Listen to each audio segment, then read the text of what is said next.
Hər kəsə salam, YouTube kanalıma və növbəti vloquma xoş gəlmisiniz qızlar. Bugün sizinlə 3 günlük bir vloq paylaşacağım. Bu çəkdiyim videoları Qurban Bayramı vaxtı çəkmişəm.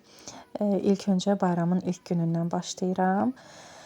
Və bu arada hər birinizin Qurban Bayramını təbrik eləyirəm. Allah kəsilən bütün qurbanları, edilən bütün duaları qəbul eləsin. Bizimkiləri də həmçinin. Deməli, səhər qurbanımızı kəsdik qızlar və axşama doğru hazırlığımızı gördük. Yüngülvari bir süfrə açdım, yəni qonağımız falan olmayacaqdı. Belə ağ alüminiar qablarım var idi, onları çıxartdım. Bəzi vloqlarda göstərmişəm bunu. Yəni yüngülvari öz aramızda belə süfrə açanda adətən bu dəstimi çıxardıram qızlar.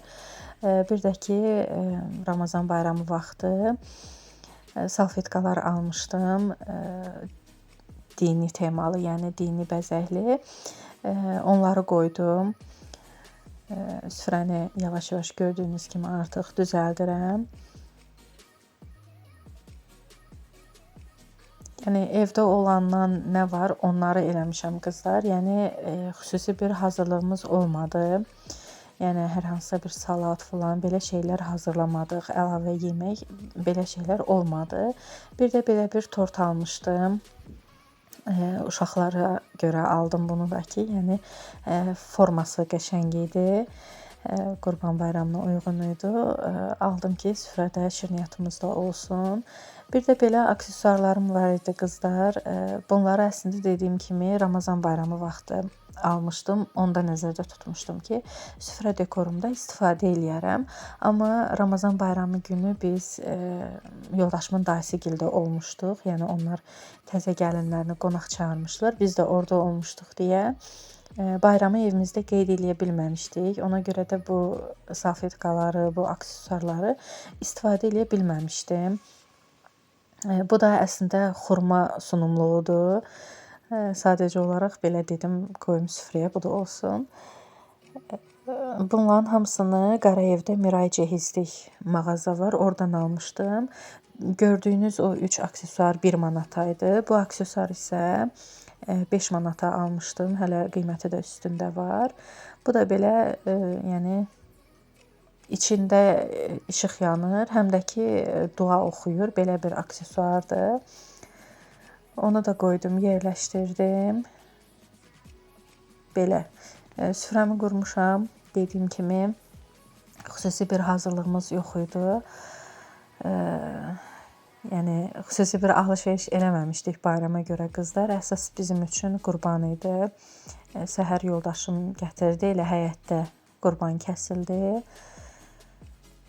İndi də elə onun ətindən yalnız nəzərdə tutmuşduq ki, kabab hazırlayarıq.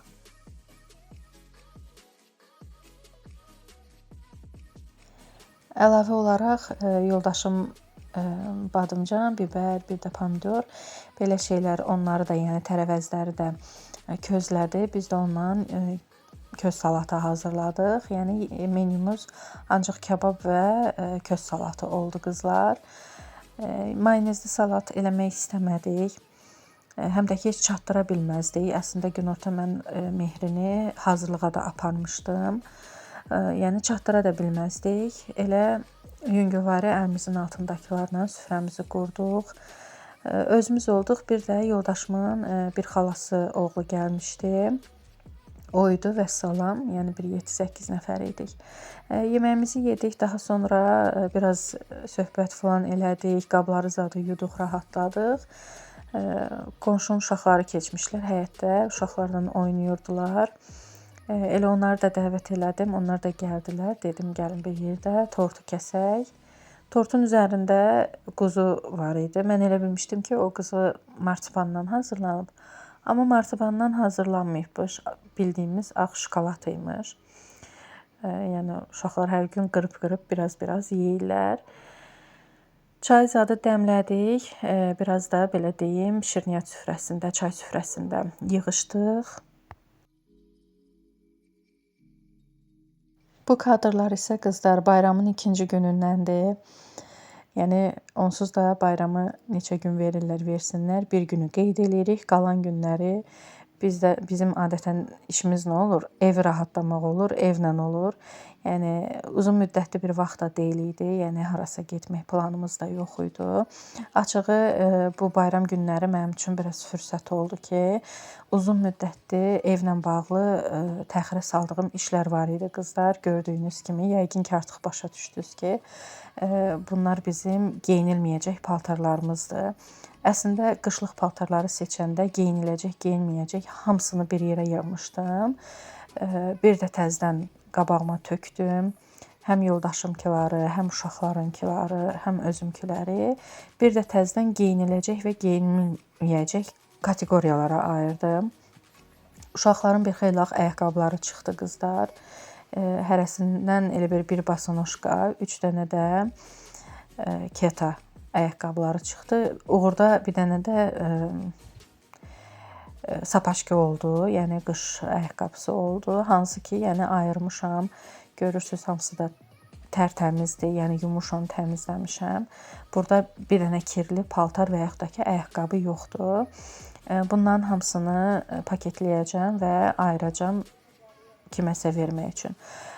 Belə bəzi corablar var, kalqutkalar var, qızlar alt geyimləri var ki, uşaqların. Yəni mən onları heç kimə vermirəm. Açığı, yəni bir dəfə də geyinilsə, artıq olmursa, onları atıram. Yəni heç kimə vermirəm. Bunlar isə qalacaq paltarlardır.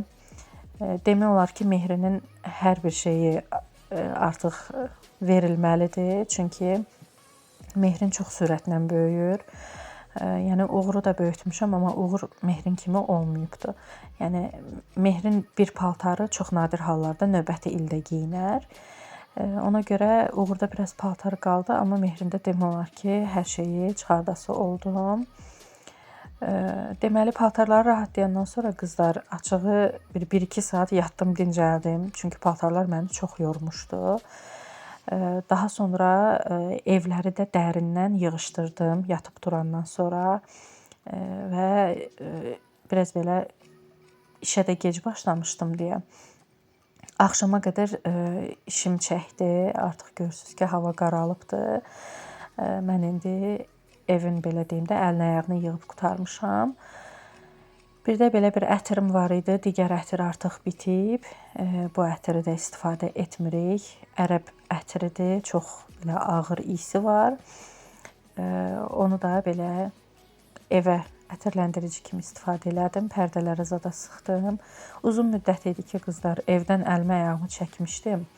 Yalnızca ortalığı yığışdırırdım, vəssalam. Düzdür, şkaflar falan, yəni onların içi qaydasındaydı, təmiz idi, səliqədə idi. Amma dediyim kimi həm paltarları rahatlamamışdım. Bu da bu arada paltarlardır. Hərəmizinkinə ayrı-ayrı torbalara yığmışam. Həm paltarlar qalmışdı, həm də ki, dediyim kimi evə çox da dərindən belə yığışdırmaq, yəni eləyə bilmirdim, təmizliyini eləyə bilmirdim. Bir dənə demək olar ki, bugün pəncərələri silmədim də qızlar, çünki Bakıda olanlar bilirsiniz, hələ ki hava gah yağıntılıq olur, gah çox isti olur. Bu bayram günləri də gah yağış yağdı, gah dayandı. Ona görə hələ açığı pəncərələrə dəymək istəmədim. Dedim, qoy hava tam belə isinsin, tam qurusun, ondan sonra təmizləyərəm. Amma qalan bütün işləri görmüşəm. Vanna otaqlarını da yığışdırdıq, təmizlədik. Paltarlar var idi, onları da sərdim. Ağ paltarları vurmuşdum maşına. Axşama qədər bütün işlərimi gördüm, qurtardım. Planlayıram ki, səhərsi günü də uşaqları gəzməyə aparım. Crescent Mall-a getmək istəyirik. Oradan da istəyirik ki, gəmiyə gedək qızlar. Uğur çünki çox həvəsindədir, çox marağındadır ki, gəmiyə minsin. Heç vaxt gəmiyə minməyiblər. Yəni hava yaxşı olsa planımda var ki, uşaqları gəzməyə çıxardım. Bir günü də heç olmaya gəzək. Yəni ilk gün gördüyünüz kimi evdə olduq. İkinci günüm də belə bitdi. Ancaq iş, güc bunları görməklə keçirtdim. Paltarlar ütlənəsidir. Onlara hələ ki dəymədim. Paltarları hər dəfə özümə söz verirəm ki, yığmayacağam. Bir dənə də çıxsa ütüləyəcəm. Bir ara çox qəşəng belə disiplinli şəkildə riayət eləyirdim bu qaydaya, amma son vaxtlar onun da başını buraxmışam. Bu arada mansart hissəni də yığışdırmışdım qızlar. Orada da keçən səfər də demişdim ki, bir otağımız var. Yəni hansı ki istifadə olunur. Oraları da təmizləmişdim. Bütün qapıları, divarları, hər yeri təmizləmişəm dediyim kimi. Bir-iki şeylər var idi, onlar da aşağı düşəsi idi. Onları da götürdüm, düşdüm aşağı. Dünəndən də yeməyimiz falan qalmışdı deyə bu günə yemək zad bişirməmişik. Elə rahat-rahat evlə məşğul olduq. Axşam da yeməyimizi yeyəndən sonra biraz şirniyyat, biraz meyvə, yüngülvari bir süfrə açdım özümə. Uşaqlarla oturduq, biraz televizora baxdıq və gec yatdıq həmin günü. Səhərsi günü artıq demişdim sizə ki, uşaqları gəzməyə aparacağam. Amma alınmadı qızlar. Bu kadrları növbəti gündən çəkmişəm. Artıq 3-cü günün kadrlarıdır. Yəqin ki, bir çoxunuza bura tanış gəldi. Bura Səadət Sarayıdır qızlar. Yoldaşımın dayısı oğlunun nikah mərasiminə gəlmişik və axır məqamda bilmişik ki, biz də nigaha dəvətliyik, biz də nigahda iştirak etməliyik. Yəni o qədər belə bir göz qırpımında hazırlaşdıq, evdən çıxdıq ki, bəlkə bir 40 dəqiqə, 1 saatın ərzində, yəni biz evdən hazırlaşıb çıxmalıydıq. Çünki nigah saat 3-də başlayası idi. Yəni uşaqları gəzməyə apara bilmədim, amma onları apardım, mamamgilə qoydum. Mamamgil apardılar gəzməyə, bacımla bir yerdə. Biz də gəldik, nigahda iştirak elədik. Artıq burada da imzaları atıldı. İnşallah ki, iyunun 21-i də toy olacaq. Mayın 28-i xına günləri idi, xınaları idi. Xınaya mən gedə bilməmişdim, qismət olmadı. Amma nigahlarında getdim, iştirak elədim. Yadınızdadırsa, çox qarlı bir gündə də onların nişan mərasimləri olmuşdu. Onu da çəkib vloqa paylaşmışdım. Bu da nigahlarıdır. İnşallah ki, toydan da vlog paylaşacağım qızlar. Burada elə bir ki, nə bilim, çalğı da gəldi, biraz oynadıq. Sonra belə konfetlər var idi. Uşaqların hərəsinə belə bir dənə də konfet götürdüm. Bunların hamısını Səadət Sarayı təşkil eləmişdi. Sonra bildim ki, yəni ödədiyiniz puldan asılıdır. Orada necə təşkil olunmağı, yəni. Bu tortu isə qızgil ayrıca eləmişdilər. Sadəcə olaraq orada kəsməyə icazə vermədilər. İcazə yox imiş kəsməyə. Sadəcə olaraq belə bir dənə belə bıçaqla kəsən vaxtı videoları və şəkilləri çəkildi. Sonra bir də belə səbətdə ləçəklər verildi bizə ki, onlar Səadət Sarayından çölə çıxanda ləçə yataq. Həmin vaxtı mənim əlim dolu oldu deyə çəkiliş eləyə bilmədim qızlar. Daha sonra qız evinə gəldik. Çox sağ olsunlar, bizim üçün qəşəng bir süfrə açmışdılar. Qəşəng yedik, içdik. Bir xeyli söhbət elədik. Demək olar ki, biz oradan çıxanda saat 11-in yarısı idi. Bu da ki, qurbanlıq üçün gəlinə apardığımız tortdur. Belə çox gözəl bir gün keçirdik. Bu da mənim sizinlə paylaşacağım 3 gün. İnşallah növbəti vloqlarda görüşənədək.